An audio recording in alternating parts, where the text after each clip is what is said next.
Hey, I'd like to welcome you to another episode of the Mission Matters Innovation Podcast, your source for all things innovation.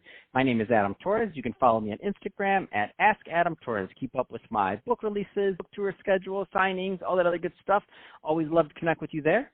And as always, if you'd like to apply to become a co-author of one of my upcoming books, just head on over to the website, missionmatters.com, and click on Become an Author to apply. All right, so today I have Olin Hyde on the line. He's CEO and co-founder over at LeadCrunch AI. Olin, welcome to the show. Thank you so much, Adam. It's a pleasure to be here. I'm impressed with all the books that you co-authored. Oh, man, very kind of you, and I'm excited to get into today's topic. So why AI matters to B2B marketing. Big topic here, and a lot of business owners, entrepreneurs, and executives listening that are interested in that. So want to get into it, but before we do, let's go a little bit further into what you're doing over at LeadCrunch AI. Tell us a bit more about the company, please. Right. Well, LeadCrunch is artificial intelligence for B2B demand generation. So what we do is we look at your existing customers, and then we evaluate them using artificial intelligence that allows us to find the hidden attributes of why they became a customer. And that allows us to generate a list of prospects that look just like your existing customers in ways that you can't look up in a database. Like, are you really good at selling to early adopters, or are you really good at selling to laggards? Do most of your customers have top-heavy management, or is it more junior teams? So these type of things, there's literally thousands of different attributes that we look at. And the machine is able to come back and say, these are the 3 or 4 attributes that matter most to your business. And that allows us to do campaigns to take those prospects from not knowing about you to starting them on the journey to become your customer. They get awareness. We sell our technology on a cost per lead basis, or really you can think of it as a cost per result basis. So fundamentally what we do is deliver demand. We help companies grow. Man, that's awesome. And so what you're saying is slightly more complex than Sales Navigator, yeah? Yeah, it's funny because everybody, including us, scrapes LinkedIn mercilessly. And it's stunning that LinkedIn hasn't come up with a better lookalike engine on their own. They do have one, but we compared our lookalike engine to their lookalike engine, and our conversion rates were 8 times higher. Yeah, no, I believe that 100%, and I get it. I just had to throw that out there for the audience. Oh yeah. So let's switch it up a bit. So I want to get further into today's topic. So you're the guy I want on the line talking about this. Why AI matters in B2B marketing. I mean, where do you want to start with that one? Well, AI matters everywhere, right? And when AI works, we call it software. When it doesn't work, we spend a lot of time talking about AI. So AI is great point. Everything we do, from the way we drive our cars to the way we search for things on the internet, is now AI has a huge influence on it. And we know that companies that are early to adopt AI in the right way vastly outperform their competitors. So why AI matters for marketing is most marketers don't know where they're going to get return on investment. So they spend a bunch of money on media, they can spend a bunch of money on technology, and they typically don't know whether they get a rate of return. The reason that we do not sell our technology as a subscription is because we want to prove that it works, because if it works, you'll pay a lot more money for it. No, I love it. I love the model also. And so I want to, a lot of business owners listening, and they hear these buzzwords all the time, like AI and other things, and all these different marketing approaches and things. Can you give us just an example? You don't have to use a company name or anything like that, proprietary, but can you give us an example of how you were able to help a company, or just something to put a little bit of meat around that? You almost said Oracle. Yes, they're a customer. So great. What we do is we typically work with enterprises. But we have also worked with small and medium-sized businesses. Most of our revenue comes from big tech. So the big tech players that everybody knows, almost all of them use us. And what we'll do is we start off by taking their list of best customers. And typically for a large company, it will be best customers for specific line of products. And you can think of this as we're segmenting the market based on what value you provide. So let's take an example. We have a mid-market telecommunications provider as a customer, and they sell VoIP services to small and medium-sized businesses.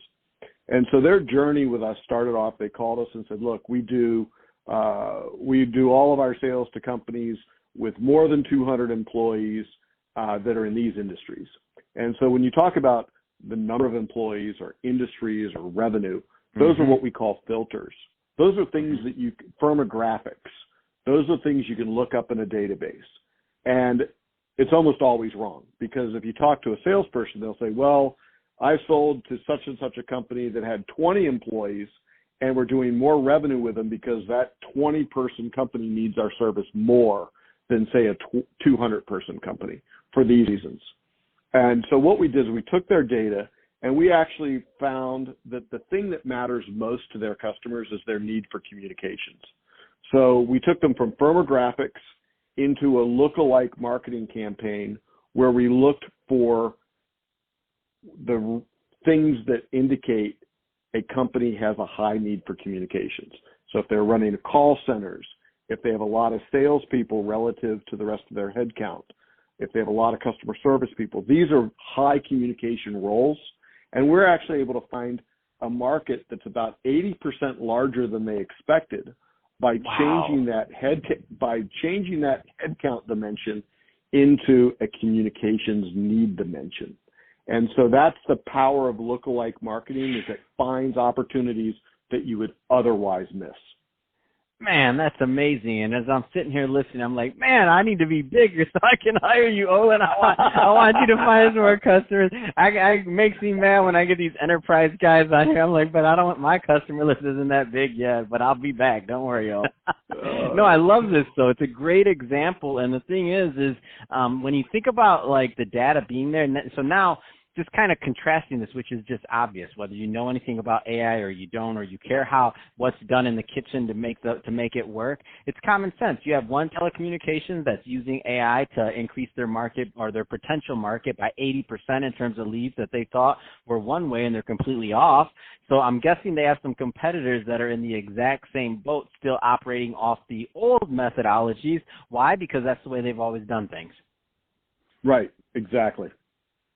Exactly. And so going forward, I just think this is super interesting for what companies continue to innovate, what companies continue to change things, and what companies grow versus don't. And I think AI, just as a measure in general, will be one of those things that you can look back and say, this is how they got their advantage. It might not be day one. It's going to take some time to be baked into it and for others to catch up. But the early adopters on this, or I don't even know if we can call it early adoption really, but depending on the industry, right? They could be early adopters in their industry if their industry's not really using it heavily, especially for some of these manufacturers and other things that have, let's say, traditionally maybe lagged a little bit in technology. Right. Yeah, what's interesting about, you bring up a really interesting point, is where will AI get early traction compared to where it will be late? And it's very surprising. Most people don't realize this, but farming, the agricultural space, is a very early adopter of AI. They use it extensively for modeling how well crops will perform, what's the right mix of inputs. And so we find these places that it's quite surprising. And a lot of our early customers were in industries you wouldn't expect, such as trucking companies. We had a garbage hauling company as one of our early customers. And that's when we first started. And since then, we've migrated further up, further to larger and larger customers. And I think at some point we'll start pivoting back down and going after small and medium-sized businesses, because that's where our heart and soul is. I'm an 8-time entrepreneur. Most of my businesses have been bootstrapped. I understand what it's like to start a company because I've done it several times now. And my view is that the big enterprises oftentimes get unfair advantages because they get early access to technology like ours. And where we are now as our company is we are selling to those that are going to buy it and pay a premium for it, and those are the larger companies. But in my heart, I really want to go back to selling to SMBs, because I think that's what makes America great, is the person that has the courage to go out and start a company and the tenacity to get it off the ground. Those are the people that we want to help. And so at some point in the near future, we're going to have a product line for the small and medium-sized businesses. But right now, our product line is really oriented to larger enterprises.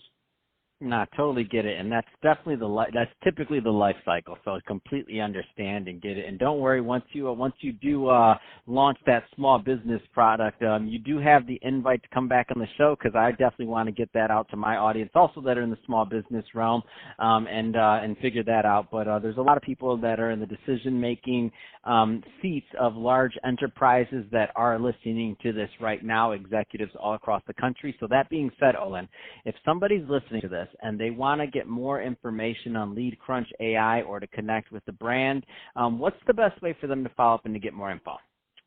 The best way is to just go to our website, leadcrunch.com or leadcrunch.ai.